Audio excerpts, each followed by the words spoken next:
શ્રી ગણેશાય નમઃ. જય શ્રી કૃષ્ણ મિત્રો. ઓખાહરણ ખંડ 1 વાર્તા સ્વરૂપે. મિત્રો, કાવ્ય સ્વરૂપ પદ સ્વરૂપમાં મેં આગળના વિડીયોમાં ઓખાહરણ મૂક્યું છે, પણ આપણે હવે વાર્તા સ્વરૂપે સરળ ભાષામાં ઓખાહરણ સાંભળીશું. ચૈત્ર મહિનામાં ઓખાહરણ સાંભળવામાં આવતું હોય છે.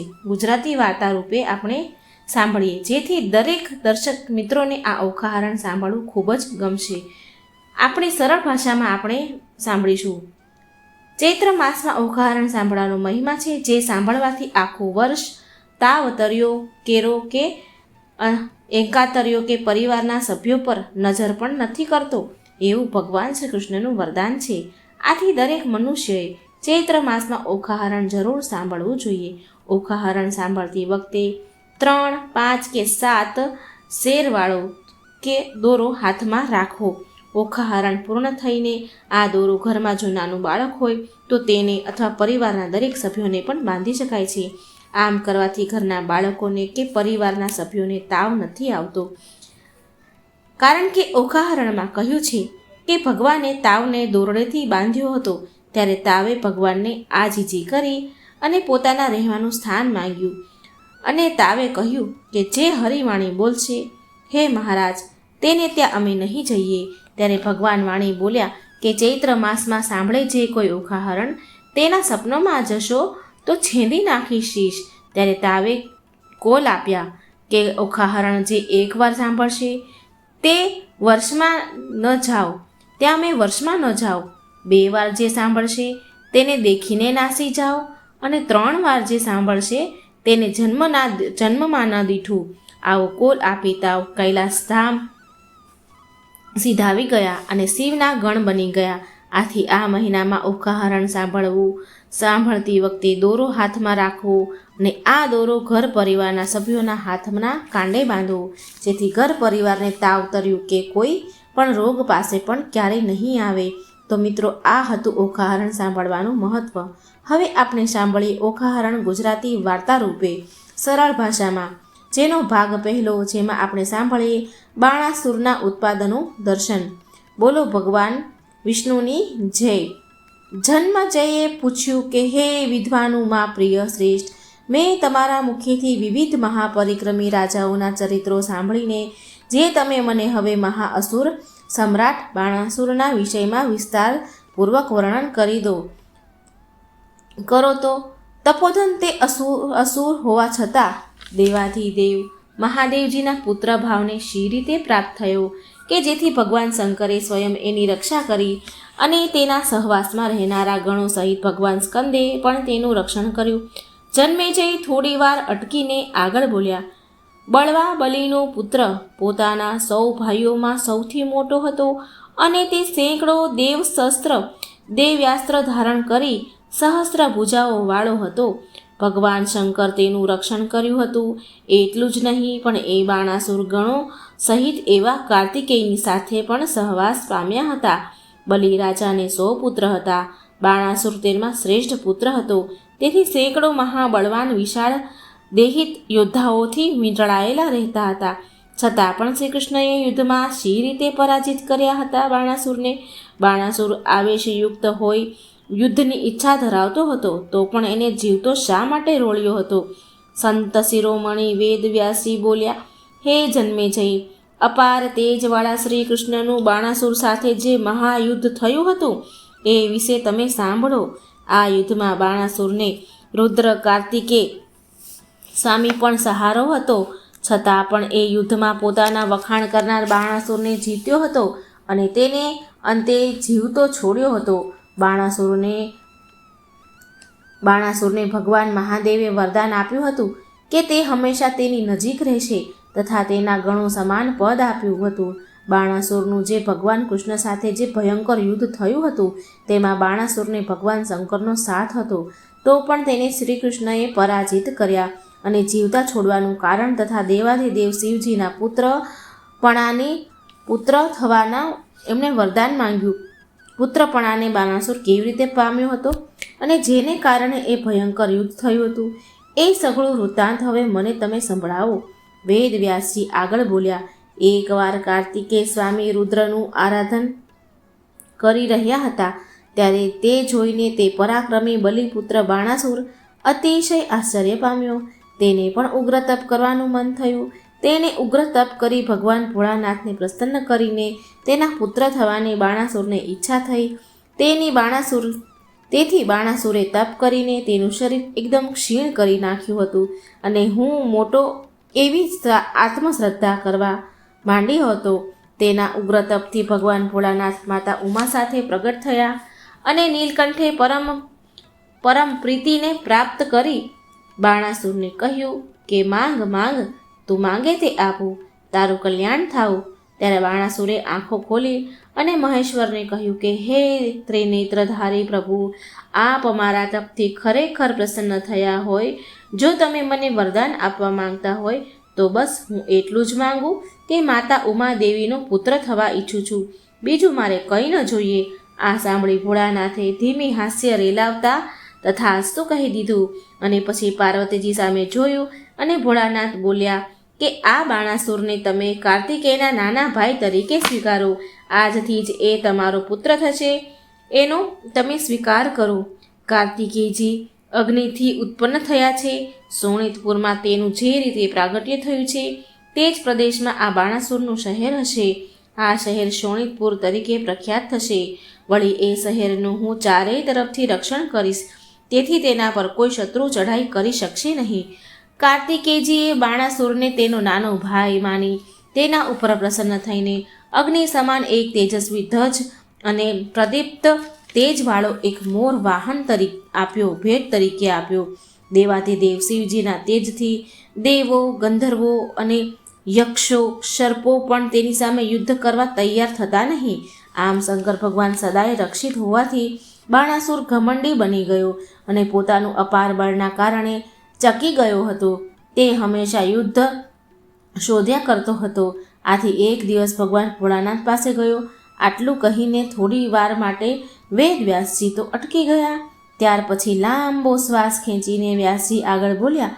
ભગવાન શિવ શંભુની સ્તુતિ કરી બાણાસુર બોલ્યો કે હે તાત, મેં તમારા આશ્રયથી મદ અને બળના અભિમાનના કારણે સાત્ય દેવો સહિત અને મરુત ગણોને અનેક વાર જીત્યા છે. તેથી તે પરાજયથી ખૂબ જ ત્રાસી ગયા છે અને મને પરાજિત કરવામાં નિરાશ થયા છે. તેથી જ આવ્યા શહેરમાં સુખેથી વસી રહ્યા છે.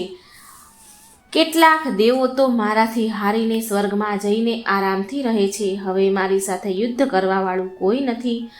આથી હું યુદ્ધ વિના નિરાશ થઈ ગયો છું. હવે યુદ્ધ માટે મારી ભૂજાઓ તલસાટ મચાવી રહી છે અને મારા માટે યુદ્ધ વિના જીવવું વ્યર્થ થઈ ગયું છે. માટે હે શંભુ, મારી સાથે યુદ્ધ કરવા આવશે કે નહીં કોઈ, એ વિશે મને તમે જણાવો. પ્રભુ, મને યુદ્ધ વિના ક્યાંય ચેન પડતું નથી. માટે મારા પર કૃપા કરો અને કોઈ મારી સાથે મહાભયંકર યુદ્ધ કરે એવું કરો. બાણાસુરના આવા વચનો સાંભળીને ભગવાન ભોળાનાથ મંદ મંદ હાસ્ય રેલાવતા બોલ્યા, મહાન દાનવ, તને જે રીતે તારા વિચારવા મુજબ મહાભયંકર યુદ્ધ પ્રાપ્ત થશે તે પ્રકારને તું સાંભળ. હે દાનવરાજ, તારો આ ધ્વજ પોતાના સ્થાનેથી સ્થાપિત થયો હશે, છતાં જ્યારે પણ તેનો ભંગ થશે ત્યારે તમે મહાભયંકર યુદ્ધ પ્રાપ્ત થશે તને. ત્યારે ભગવાન ભોળાનાથના આવા વચનો સાંભળીને બાણાસુરના હર્ષનો કોઈ પાર ન રહ્યો. એ તો અતિશય ખુશ થઈ ગયો, ખુશખુશાલ થયો અને પ્રસન્ન ચિત્તે બોલ્યા, બહુ સારું થયું કે જે મહાન સહસ્ત્ર ધારણ કર્યા છે મેં, તે નક્કામાં નહીં જાય. આમ કહીને તેના નેત્રો ખુશીથી ઉભરાઈ ગયા અને પછી તેણે 500 અંજળીમાંથી ભગવાન ભોળાનાથનું પૂજન કર્યું અને દંડવત પ્રણામ કરીને પોતાના મહેલ જવા તૈયાર થયો. ત્યારે મહેશ્વર બોલ્યા, હે વીર મહાબાહુ, ઉઠ ઊભો થા. તારા 1000 હાથો અને તારા કુળને યોગ્ય એવું મોટું અનુપમ યુદ્ધ પ્રાપ્ત કરીશ. વેદ વ્યાસજી આગળ કહે છે, આમ ત્રિનેત્રધારી ભગવાન શંકરે બાણાસુરને કહ્યું. ત્યારે તેણે અતિ હર્ષથી અતિ ઉત્સુક બનીને તત્કાળ ભોળાનાથને નમન કર્યું અને પછી નીલકંઠ જ્યારે વિદાય આપી ત્યારે શત્રુઓના નગર પર વિજય મેળવનાર બાણાસુર પોતાના મહેલ આવ્યો. મોટા ધ્વજ ગ્રહમાં ગયો અને ત્યાં આરામથી બેઠો અને મહાભયંકર અટ્ટહાસ્ય કરતા પોતાના હોશિયાર અને મહાપરાક્રમી મંત્રી કૌભાંડને કહ્યું કે મારા મનમાં જે સારા સમાચાર છે તે હું તમને કહું છું. આ સાંભળી આશ્ચર્યમાં ગરકાવ થઈ જતા કૌભાંડે બાણાસુરને કહ્યું, હે મહાન રાજેશ્વર, મને પ્રિય થાય એવા મહાસમાચાર કહેવા માટે આટલા થનગનિત કેમ થઈ રહ્યા છો? થનગની કેમ રહ્યા છો?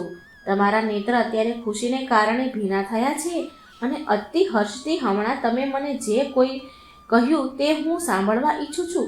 શું તમે કોઈ વરદાન મેળવ્યું છે કે પછી ભોળા શંભુની દયાથી અને કાર્તિકેયજીના કરેલા રક્ષણ દ્વારા તમે શું ત્રિલોકનું રાજ્ય મેળવ્યું છે કે પછી રાજ્ય મેળવવાને ભગવાન શંભુએ તમને જણાવ્યું કે જેના ચક્ર ભયથી ત્રાસેલા દાનવો જળાશય સમુદ્રમાં નિવાસ કરે છે તે શાંડિંગ ધનુષ્ય ગદાધારી વિષ્ણુ સામે યુદ્ધમાં તમે ઉતરવાના છો? શું તમારા ડરથી લોકપાલ ઇન્દ્ર પાતાળમાં ચાલ્યો જવાનો છે કે હવે દિતિપુત્રો વિષ્ણુના ત્રાસથી છૂટી જવાના છે કે પછી મહાપરાક્રમી અસુરો તમારા બળથી પાતાળનો આશ્રય છોડીને સ્વર્ગમાં રહેવાના છે કે પછી રાજન તમારા પિતા બલિરાજા વિષ્ણુના પરાક્રમથી દબાઈ તે આખરે પાતાળમાં વસ્યા હતા, હવે પછી પાતાળમાં જળ સમુદ્રમાંથી બહાર નીકળીને શું પોતાના રાજ્યને પ્રાપ્ત કરવાના છે કે પછી રાજન દિવ્ય પુષ્પમાળાઓ ને વસ્ત્રોને ધારણ કરતા અને દિવ્ય માળા ચંદન લેપ યુક્ત તમારા પિતા બલિ રાજાના દર્શન થવાના છે કે પછી હે પ્રભુ શ્રી વિષ્ણુ ભગવાનના 3 પગલાથી આપણા જે ત્રિલોક હરાઈ ગયા હતા તેને આપણે સર્વ દેવોને જીતીને પાછા લાવીશું કે પછી તેનું ધ્વનિ ગંભીર તથા સ્નેહ ભર્યા છે અને તેનો વેગ શંખની ગર્જના જેવો હોય છે તથા યુદ્ધોને જે જીતનારા છે તે નારાયણ દેવને આપણે શું જીતવાના છીએ કે પછી રાજન વૃષભ ધ્વજ શંકર તમારા પર કૃપા કરવાના છે? શું તૈયાર થયા છે કૃપા કરવા માટે કે જેથી આપનું હૃદય હર્ષ આંસુથી કંપી રહ્યું છે? શ્રી શંકરની પ્રસન્નતા અને કાર્તિકેયના મતથી આપણા સર્વ રાજ્યની સંપત્તિને પામ્યા છો. કૌભાંડના આવા વચનો સાંભળીને હર્ષથી થનગનતો અસુર અસંખલિત વાણીમાં બોલ્યો, હે કૌભાંડ, મેં દીર્ઘકાળથી યુદ્ધ કોઈની સાથે કર્યું ન હતું. આથી મેં ભોળાનાથને પૂછ્યું કે હે દેવ, લાંબા સમયથી કોઈની સાથે મહાભયંકર યુદ્ધ કરવાની ઘેલછા કરે છે તો મારા મનને સંતોષ થાય એવું યુદ્ધ મને ક્યારે પ્રાપ્ત થશે? મારું આટલું બોલવું સાંભળીને દેવાધિદેવ ભોળાનાથ પ્રથમ તો ખડખડાટ હસી પડ્યા અને પછી બોલ્યા, હે બાણાસુર, તું અતિશય મોટું અદ્ભુત યુદ્ધ મેળવીશ. હે દાનવ, મોર પક્ષીના નિશાનવાળી તારી ધજાનો ભંગ થશે કે પછી તૂટી જશે ત્યારે હે દિતિનંદન તને મહાયુદ્ધ પ્રાપ્ત થશે. શંકર ભગવાનના આવા વચન સાંભળીને હું પ્રસન્ન થઈ ગયો અને ભોળાનાથને પ્રણામ કરીને તારી પાસે જ આવ્યો છું. બાણાસુરના આવા વચનો સાંભળી કૌભાંડે બાણાસુરને કહ્યું, હે રાજન, આ જે વચન કહો છો તે યોગ્ય નથી. કૌભાંડ બાણાસુરને આ વાત કરી રહ્યા હતા એવામાં તો લોકપાલ ઇન્દ્રના વ્રજથી હણાઈને બાણાસુરની તે ઊંચી ધ્વજા અતિ વેગથી જમીન પર તૂટીને નીચે પડી. એ ધજાને પડેલી જોઈ બાણાસુર તો આનંદ વિભોર થઈ ગયો. તેને યુદ્ધના આગમનનો અણસાર આવવા માંડ્યો. પછી ધરતી પર ઇન્દ્રનું વ્રજ પડવાથી ધરતી પણ કાપવા લાગી. ભૂમિ પરની બિલાડી અવાજ કરવા લાગી. તે અમંગળ ગર્જના કરવા લાગી. દેવ ઇન્દ્ર શોણિતપુરમાં ચારેય કોર અઢળક રક્ત વરસાવા લાગ્યા. સૂર્યમંડળને ભેદીને મોટી ઉલ્કાઓ પૃથ્વી પર ખરવા લાગી. દેવ નક્ષત્રમાં ઉદિત થયેલો એટલે કે કૃતિકામાં પ્રવેશેલ સૂર્ય આ નક્ષત્ર બાણાસુરના જન્મનું હતું. ભરણીને બરાબર પીડાવા લાગ્યો. ચૈત્ર વાલ્વો પર સેંકડો હજારો રક્તધારાઓ અચાનક પડવા લાગી. તારાઓ ખરવા લાગ્યા.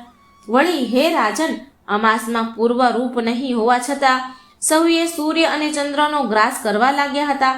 એટલે કે અણધાર્યું સૂર્યગ્રહણ અને ચંદ્રગ્રહણ થવા માંડ્યા. લોક સુંદર સૂચવતા તે કાળ વજ્રપાત થવા લાગ્યો. દિવસ રાત ચમકવા વાળું તે રાત્રિ પરિચ ગોળાકાર મંડપ સંધ્યાના રોગવાળું હોય સૂર્યની આસપાસ તેને ઘેરવા લાગ્યું. મંગળ ગ્રહ કૃતિકા નક્ષત્રમાં વકરી ગયો. બાણાસુરના જન્મ નક્ષત્ર ભરણીનો જાણે તિરસ્કાર કરતો મંગળ જણાતો હતો. દાનવ કન્યાઓ તેની પૂજા કરતી હતી. ચૈતવ વૃક્ષ તેની અસંખ્ય શાખાઓ હતી. તે એકાએક જમીન પર તૂટીને પડ્યું. બાણાસુર આવું બધું જોવા સાંભળવા છતાં પોતાના બળથી અભિમાનથી થઈને ઉઠેલો તે કાંઈ જાણી શક્યો નહીં, કાંઈ પામી શક્યો નહીં. પણ બુદ્ધિશાળી કૌભાંડ અમંગળની અનૈધાણી અણધાણી તરત જ ઓળખી ગયો હતો. એંધાણી વધી એને ઓળખવામાં આવી ગઈ અને અમંગળના એંધાણ વર્તાઈ ગયા. આથી બાણાસુરના એ બાહુથી મંત્રીએ સમજાવવા માંડ્યું કે હે રાજન, તમારી સમક્ષ આજે આ બધા ઉત્પાતો થતા દેખાય છે, જે કોઈ શુભ સંકેતો નથી. હવે આ યુદ્ધથી તમારા રાજ્યનો વિનાશ થશે. તમારી દુષ્ટ નીતિને કારણે તમારા સર્વ પ્રધાન, સર્વ સેવકો તથા અનુયાયીઓ પણ થોડા જ સમયમાં નાશ પામીશું. ઇન્દ્રની ધજા સમાન આ દૈત્ય વૃક્ષનું પોતાના જ ગર્વથી પોતાનું પતન થયું છે. તે જ રીતે મોહને કારણે બળની આકાંક્ષા રાખનાર અને વ્યર્થ ગર્જના કરનાર તમારું આ ઘમંડના કારણે પતન થશે.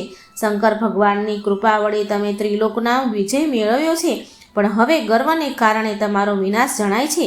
તેથી જ તમે યુદ્ધ માટે તડપી રહ્યા છો અને યુદ્ધ માટે મોટી ગર્જના કરી રહ્યા છો. કુંભકના આવા વચનોને સાંભળીને ગર્વિષ્ઠ બાણાસુરે જરા પણ ધ્યાન આપ્યું નહીં, પણ તેનું મન તો એટલું પ્રસન્ન હતું કે તેણે મદિરા પાન કરી પોતાના હરખને વધારવા લાગ્યો.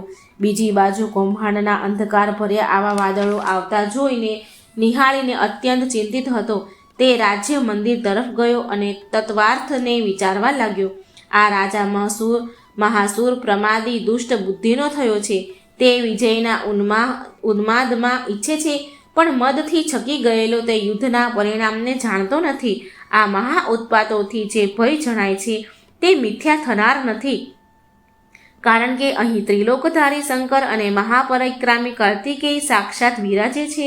તેથી અમારો આ દોષ ઉત્પન્ન થઈને પણ કદાચ પરાજય પામે, નિષ્ફળ જાય તેવી શક્યતા છે. છતાં પણ દાનવોનો નાશ થાય જ નહીં. આ રાજાના દુષ્ટ પરિણામથી દોષિત તો થશે જ. ત્રિભુવનપતિ શંકર ભગવાનને દેવોના દેવે તથા દાનવોને પણ સર્જક છે. તેમણે તથા કાર્તિકેયજીએ સોનિતપુરમાં નિવાસ તો કર્યો જ છે. કાર્તિકેય બાણાસુરને પોતાના પ્રાણથી પણ વધારે ચાહે છે અને ભોળાનાથ પણ તે અતિશયને પ્રિય છે. પણ બાણાસુરે ગરિષ્ઠપણાથી પોતાના વિનાશ માટે જ ભોળાનાથ પાસેથી યુદ્ધરૂપી વરદાન માંગ્યું છે અને યુદ્ધના કારણે જ બાણાસુર લાલચું રહે છે અને તેથી અંત તો આવવાનો જ છે, અંતે તો મળવાનો જ છે. જો કવચ વિષ્ણુ ભગવાન આગળ કરીને ઇન્દ્ર વગેરે દેવોના અહીં યુદ્ધ માટે પ્રાપ્તિ થશે તો શંકરના હાથેથી જ બધું બરાબર થઈ જશે, કારણ કે આ શંકર અને કાર્તિકેયજી સામે આવીને તેને યુદ્ધ આપવા માટે પણ કોણ શક્તિમાન હશે? આ બંને દેવો બાણાસુરને મદદ કરવા માટે ઈચ્છા ધરાવે છે. ગમે તે પણ દેવોના દેવ ભગવાન શંકરનું વચન કોઈ કાળે પણ મિથ્યા થશે નહીં. તેથી સર્વ દાનવો તો નાશ કરનાર મહાયુદ્ધ અવશ્ય થશે. સર્વ દાનવોનો નાશ કરનાર યુદ્ધ થશે. આ તત્વર્થને જાણનારો કૌભાંડ ખૂબ જ ચિંતિત હતો. પછી તે મહાઅસુરે મનમાં કલ્યાણકારી સમાધાન કર્યું. જે લોકો પુણ્ય કર્મ કરવા દેવો સાથે વિરોધ ધરાવે છે, તેમ બલિરાજા યુદ્ધમાં બંધાયો હતો, તે જ રીતે વિનાશને પામે છે. તો આ પ્રમાણે મિત્રો ઓખાહરણનો પ્રથમ ખંડ સમાપ્ત થાય છે. બોલો ભગવાન શ્રી હરિ વિષ્ણુની જય. તો મિત્રો આ ઓખાહરણનો ખંડ પહેલો તમને સાંભળવો ગમ્યો હશે. ઓખાહરણ ચૈત્ર મહિનામાં ગમે ત્યારે ગમે તે દિવસે સાંભળી શકાય છે. ઓખાહરણ સાંભળવાથી તાવ તર્યો, એકાંતર્યો, ટાઢિયો કે કોઈ પણ જાતનો રોગ થતો નથી. મહારોગમાંથી મુક્તિ મળે છે. માટે સારા શ્વાસ અને નિરોગી જીવન માટે ઓખાહરણ ચૈત્ર મહિનામાં જરૂર ને જરૂર સાંભળજો મિત્રો. તો મિત્રો આપણે આ વિડીયોમાં ઓખાહરણનો ખંડ પહેલો સાંભળ્યો, બાણાસુરના ઉત્પાતોનું દર્શન. હવે આગળના પણ ખંડો સાંભળજો કાલના વિડીયોમાં. જય શ્રી કૃષ્ણ. રાધે રાધે. Thank you.